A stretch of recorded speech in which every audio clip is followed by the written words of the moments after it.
اور یہود اور نصارہ کہتے ہیں کہ ہم اللہ کے بیٹے اور اس کے پیارے ہیں۔ کہو کہ پھر وہ تمہارے گناہوں کے سبب تمہیں عذاب کیوں دیتا ہے؟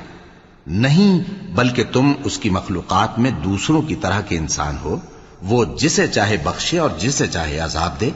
اور آسمان اور زمین اور جو کچھ ان دونوں کے درمیان ہے، سب پر اللہ ہی کی حکومت ہے اور سب کو اسی کی طرف لوٹ کر جانا ہے۔ اے اہل کتاب، پیغمبروں کے آنے کا سلسلہ جو ایک عرصے تک منقطع رہا، تو اب تمہارے پاس ہمارے پیغمبر آ گئے ہیں جو تم سے ہمارے احکام بیان کرتے ہیں، تاکہ تم یہ نہ کہو کہ ہمارے پاس کوئی خوشخبری یا ڈر سنانے والا نہیں آیا۔